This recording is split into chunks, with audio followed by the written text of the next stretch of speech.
He threw her suitcases into the rain and slammed the door. He didn't know the woman he'd just cast aside had a $9.5 million key, stitched into her silence, and a small tattoo that would unlock everything he thought he'd stolen.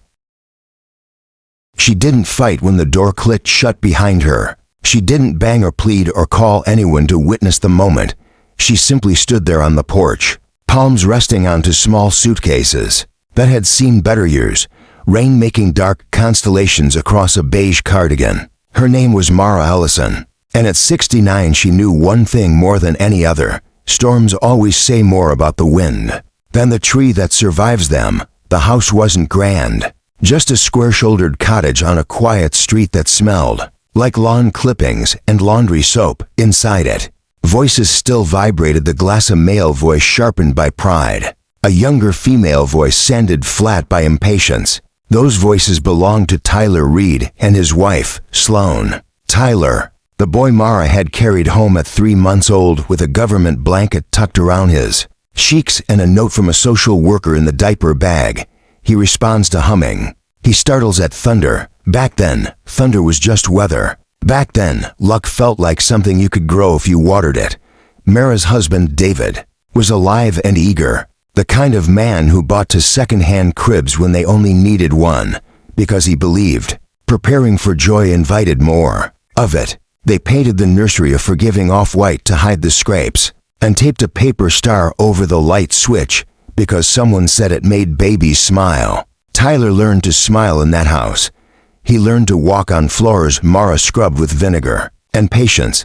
He learned to read from library books that smelled like other children's winters. When David got sick fast, mercilessly, like a curtain dropping mid-song, Tyler learned to tug blankets higher and run the dishwasher, and sit very still on the edge of a bed while adults pretended not to cry. After the funeral, neighbors brought lasagnas that tasted like pity. Mara ate them anyway. You take the warmth that shows up. You don't critique the recipe. Years went by. Tyler grew into his shoulders and out of his quiet. He brought home report cards with comments about leadership and a football helmet he'd bought from a yard sale because the real ones at school were always just a little late. Sloan appeared one Thanksgiving with polished nails and the kind of smile that closed without warning. They married in a rented hall with twinkle lights and a playlist that made grandmothers sway. Mara wore pewter and hoped it wasn't sudden, the way the temperature changed inside that cottage. It crept, a thermostat turned down here, a closed door there. Sloan liked words like optimize and streamline. She optimized the kitchen by putting Mara's cast iron pan in a box for donation. She streamlined family finances by suggesting household accounts, which meant Mara's small savings and widow's benefits passed through hands that did not know the price of flour without looking. Tyler called it efficiency. Mara called it love and swallowed the taste. Grief doesn't end. It changes its shoes. After David, Mara learned to walk with a softer footfall. She hummed for herself the way she had once hummed for the baby who startled at thunder. She took part-time hours at the clinic where she had once filed papers at night and mopped floors on Sundays. Not glamorous work, not loud work, the good kind. The kind that puts your name in the mouths of people who say thank you like they mean it. If you asked the city to write down the important people, they wouldn't have written Mara's name. But if you asked the nurses at St. Agnes Clinic who shows up when the roof leaks, who knows the names of the patients without insurance, who keeps the petty cash ledger without losing a penny for 10 years, someone would have pointed to a small woman rolling her sleeve to wash her hands, revealing a faintly blue, hand-poked sparrow on the inside of her wrist. It was nothing to most eyes, that little sparrow. It was ink from a night to decades earlier when Mara, and for other women, finished painting the walls of a women's shelter after a burst pipe ruined the common room. They were exhausted, so Dana, the shelter director, pulled out a sterilized kit and said, "We're not saints, we're stubborn. Let's mark it. 5 sparrows, 5 wrists, 5 people who refused to say it's not my problem ever again." Mara never told Tyler about that night because some things don't need applause. They just need to be true. When the clinic's founder passed, something strange happened. A letter arrived 6 months later with a bank's crest etched in silver. Leaf, a letter no one expected. especially not Mara, years earlier. The founder had been quietly injured in a snowstorm. It was Mara who had found her collapsed in the parking lot, pressed a coat under her head, and waited in the cold until the ambulance. Holding a hand that stayed warm under snow like a small act of defiance, the founder never forgot. She had left shares in a medical device company worth little when written tucked in a living trust. For the person who kept the lights on, there were stipulations, all of them ethical. The shares were locked until a decade of the clinic's operating deficit had been covered by other donors, until the founder's family reached certain milestones, until the device passed trials. Boxes checked 1, 2, 3, while Mara carried charts and made coffee and kept receipts like prayers. The day those shares matured, they didn't bloom. They detonated, not loudly, not on screens, quietly, in a private banker's office with blinds half drawn and a soft-spoken manager named Carlos Alvarez sliding a folder across a desk. He explained what vesting meant. He explained the foundation's structure. He explained that Mara Ellison was, on paper, a significant shareholder through a trust she had never touched, a trust that had grown while she bought generic cereal and patched socks. The figure was $9,500,000. Mara read it twice, then looked up and said, "My rent is for $175,000. Carlos smiled once, small, in that way bankers do when a moment feels wholly undeserved by their job title. Mara did not run home and shout. She took the bus. She made tea. She placed the letter in the green recipe tin where David's handwriting still lived, curling around words like cinnamon and nutmeg. She didn't tell Tyler or Sloan, because money changes mouths. She went back to work at the clinic and, over months, structured the funds with the help of an attorney named Priya Nair. They built quiet fences, charitable allocations, beneficiary conditions that weren't traps so much as mirrors. Priya used plain language and made sure the trust would do what Mara wanted, even if Mara never found courage again. There was a clause in it Tyler would have laughed at if he'd seen it: no cruelty. If the trustee determined that Tyler or his spouse engaged in willful cruelty toward Mara, financial, emotional, physical, their share dissolved into scholarships for foster youth and grants for shelters. Not a punishment, a redirect. "You believe in second chances," Priya said, pen tapping the desk. "I believe in consequences that teach." Sloan didn't believe in anything you couldn't hold up for compliments. She wanted square footage and a car with a button that remembered her seat when the market tipped. She wanted it to tip into their hands. She clipped ads for equity unlocking and waved them like tiny flags, and Tyler, who had learned to lead, learned also to follow. The sound of certainty. He told himself it was fine to move assets around. He told himself his mother got confused with numbers.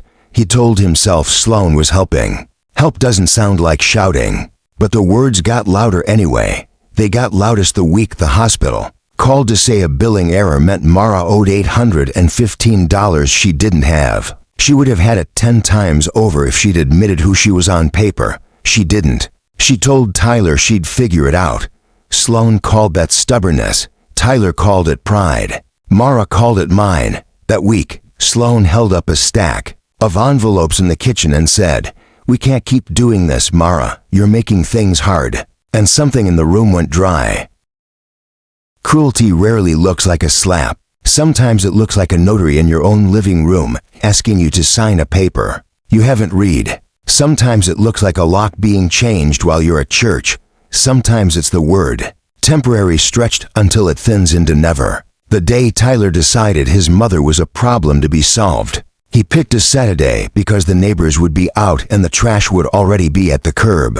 He didn't plan the rain. Storms don't ask. Mara stepped onto the porch with her suitcases and her cardigan and the sparrow on her wrist and did something no one expected. She walked away without letting the story end there. Not because she had 9.5 million reasons to, because she had one. Survival isn't a bank statement. It's a spine dot at the end of the block. A sedan idled under a street tree, wipers whispering. The driver got out, a woman in a navy raincoat with hair gathered neatly and a folder under her arm.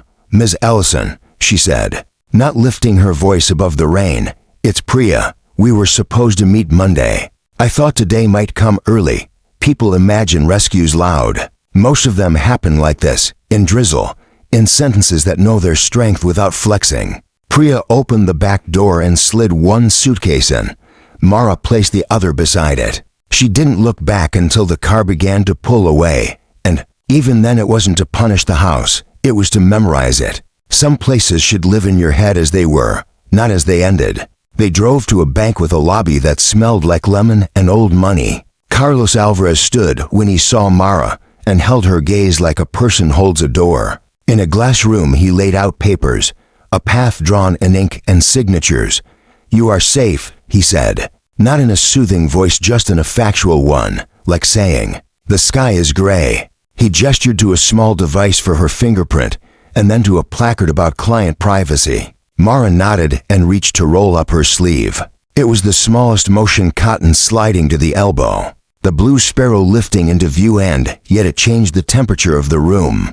Carlos's face softened with recognition. He turned a page to reveal a logo, a sparrow perched on the hull of a small boat. "I didn't realize," he said. Harbor and Sparrow. It wasn't a club. It wasn't a secret society. It was a simple mark co-founders used years ago to identify each other when the shelter had nothing but hand-me-down mattresses and stubbornness. The shelter's endowment, held by the same bank, had been seeded by people who had pledged to act like bridges for those thrown out of homes that forgot how to be homes. That tattoo wasn't decoration, it was history. Carlos unlocked a second folder, a different kind of account interface, one that linked Mara's trust to an emergency sub-fund she could activate with a single signature for transitional housing and legal protection. The sparrow wasn't a password, it was a compass. With it, she pointed herself somewhere other than shame. If the story ended there with shelter found, with funds secured, with a quiet room where the bed smelled like lavender instead of Lawset, would be a relief and a lesson. But storms continue after the flash. Somewhere across town, Tyler and Sloan were opening boxes of celebratory stemless wine glasses and calling what they had done stewardship. Tyler told himself his mother would be more comfortable in an environment suited to her age. He said phrases he'd heard on TV and in podcasts about boundaries and tough love. He set down the wine glass when his phone buzzed with an email from a lawyer named Priya Nair. He read the first paragraph 3 times. The words beneficiary, conditional, and trustee looked like they were printed on water. The no cruelty clause read like nonsense until the letter listed examples: eviction without cause, or due process, coercion to sign financial documents, verbal, degradation tied to housing. He imagined the porch as the rain began and felt the room tilt. Unfamiliar. Sloan didn't tilt. She froze. "She doesn't have anything," she said, voice flat.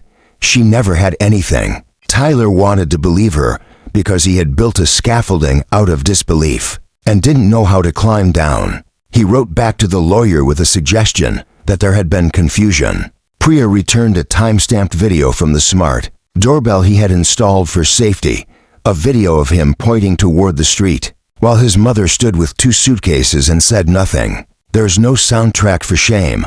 It sounds like a throat closing. He learned the numbers next, accounts established before his marriage, donor-advised distributions already slated for scholarships, a trust that allowed for a discretionary stipend to him if and only if he could demonstrate sustained care and respect. He learned that sustained meant more than a bouquet on Mother's Day. He learned that respect is measurable in the tiny places where entitlement tries to set up camp.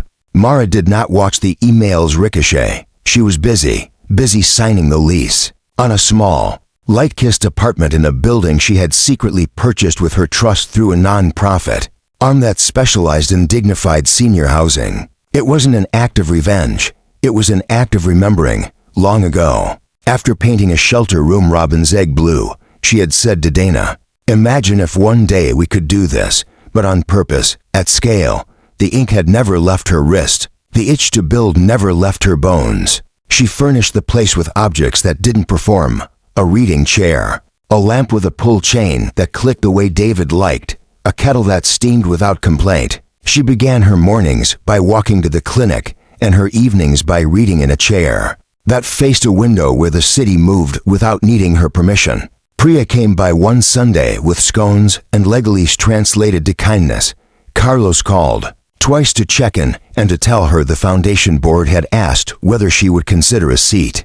She said yes quietly, then laughed alone in her kitchen at the idea of being a board member in a cardigan with a sparrow that had once been inked in a shelter hallway under fluorescent lights. News gets around a town not by headlines, but by small conversations that stack. Ruth Klein, the neighbor who wore gardening gloves like a second skin, mentioned to someone at the market that she'd seen Mara in a nicer coat. Someone at the clinic noticed she used a rideshare instead of the bus the day it snowed. Someone at church asked where she was staying now and cried when Mara said simply, "Somewhere warm." The details were no one's business until they were everyone's gift. The clinic got a new ultrasound machine. The shelter replaced mattresses. The community college posted a scholarship for former foster youth with a note that read, in quiet font, "No one is a mistake." People asked where the money came from. Mara didn't say $9.5 million. She said generosity finds you if you keep the door unlocked. She didn't mean the house. She meant the chest behind the ribs. Tyler's story didn't stop at the letter. He tried anger next, the kind that scrubs out guilt by assigning blame. He said his mother had manipulated him by staying silent. He said the lawyer had twisted things. He said anything that wasn't "I did this." The first time he drove past the clinic and saw a plaque with his mother's name on it, he parked and sat with the engine ticking cool, feeling the odd sensation of being outside a narrative he'd written for himself. He Googled harbor and sparrow and read about grants that kept lights on when abusers cut them off. He saw a photo on the foundation site, 5 women with paint in their hair, wrists bare because the photographer had asked for before and after, and they had said this is the during. In the corner of the photo, barely in frame, was his mother's elbow. One evening Sloan asked him what they would do if his mother didn't come around. She meant money. He heard future. The economy has a way of handing you a mirror when you're least dressed for it. Tyler started to notice the tone of his own voice in meetings. He stopped using optimize to hide what he meant. He stopped calling selfishness strategy. Shame can curdle into cruelty or ferment into resolve. He didn't know which his would be yet. Mara received a letter on thick paper with a seal at the top, an invitation to the ribbon cutting of a new building the city desperately needed. A combined shelter and long-term supportive housing. Development with on-site counseling and a dental clinic. The architect called the project Sparrow Harbor because naming things correctly is its own architecture. The letter wasn't a surprise. She had sat through the meetings, read the budgets, asked the annoying questions about drain slopes and fire egress and where exactly the playroom would be. The surprise was where they wanted the ribbon to stretch. It would cross a lobby with windows tall enough to make everyone stand up straighter. It would be cut by people whose lives had been written in pencil and smudged by others. They wanted Mara to stand at the center, not because she'd paid for it, but because she had believed in it before it had a floor plan. She said no once out of habit. She said yes when she remembered the night a pipe burst and 5 women refused to go home, because going home would mean someone sleeps cold. On the morning of the event, a light rain made the concrete smell like beginnings. People arrived carrying umbrellas the way people carry hope when they're not used to having it. There were speeches that didn't try to be perfect and applause that sounded like people who know what walls do near the back, mostly hidden by a pillar. Tyler stood with his hands in his pockets, a man who had practiced 1,000 confident entrances and had never rehearsed an apology. He didn't approach the front. He watched as the ribbon lifted under gentle tension. He watched his mother step forward, small sparrow on her wrist visible as she took the ceremonial scissors. He watched her smile, the kind of smile that belongs to someone who finally lives exactly where her spine points. The cut made no sound he could hear from where he stood, and yet it sliced something he had tied into a knot years ago. He didn't clap because clapping felt like trespassing. He didn't leave either. After, when the crowd thinned and people started that dance of who cleans what, Tyler walked outside and stood under a tree the way he used to stand under the kitchen archway when he was 10 and thought the world could be paused by will. He took out his phone, scrolled past excuses, found a sentence that did not hide "I'm sorry," I was wrong. He didn't send it. He deleted it because apologies that start as texts end as performances. He drove to a small apartment building he'd never been to, a building he'd heard about from whispers and a letterhead. He sat in the car and watched a window where a lamp clicked on. He saw his mother's silhouette move like water poured carefully. He stayed until the light went off. The next morning, Mara woke before her alarm. Habit is a faithful dog. She boiled water, poured it over grounds, and listened to the sound the kettle made. An old comfort, an old song. On the sill, a small envelope rested, an invitation she hadn't told anyone about yet. It was from a different direction entirely, a private foundation tied to the very company whose shares had grown like winter wheat. They wanted her to advise on a project marrying clinics and community kitchens, the sort of idea people love on paper and abandon when costs show up in steel and time. They had read about a woman who kept receipts and wanted her to keep theirs. She laughed then, alone, because life had decided to do something it rarely does, give her back not what she had lost, but what she had quietly asked for in the space just shy of words. She rolled her sleeve down over the sparrow and thought of the shelter's robin's egg blue, of Dana's tired grin, of 5 wrists turning under one fluorescent hum. People will always argue about what justice looks like. Some prefer it with sirens. Mara's preferred it paved, painted, and open at 9. She walked to the clinic with an umbrella and left it in the corner like always. She stocked the waiting room with the only magazines anyone actually reads and a bowl of clementines that disappeared too fast to be a mistake. She entered the tiny office, opened the ledger, and made a note in clean handwriting. Donation received. Use, dental chair. She did not write 9.5 million anywhere. Numbers are less important than direction. Sloane left before the leaves fell. That, too, was unsurprising. She packed with the efficiency she'd praised in others and left a note that said, Tyler's mother had ruined everything by being a person. Tyler read the note twice and felt, for the first time in a long time, like a son without adjectives. He started going to the Wednesday night volunteer crew at Sparrow Harbor because his hands needed to do something that wasn't scrolling. He painted a hallway the exact color of Old Hope and got paint on his shoes. He took the long way home and stopped once beneath a window that looked like his childhood. If you squinted, he didn't ring.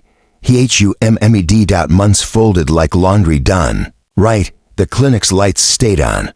The shelter's hot water never ran cold at midnight. The scholarship fund published a photo of 5 students holding keys to dorm rooms they'd chosen. The apartment building where Mara lived hosted a community breakfast twice a month and ran out of syrup every time. In the lobby near the mailboxes, a framed photo appeared, a black and white of 5 wrists in a half circle, each with a sparrow, each wrist aged differently, the ink soft as if it had been there since the beginning.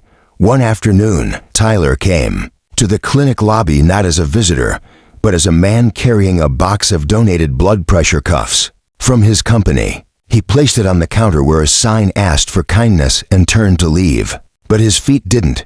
Mara walked out with a folder and stopped.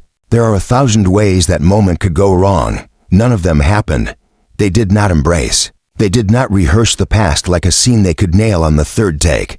He said his words. Finally, the way you offer water after a long drought, slowly, hoping the ground still remembers how to drink. He didn't ask for money.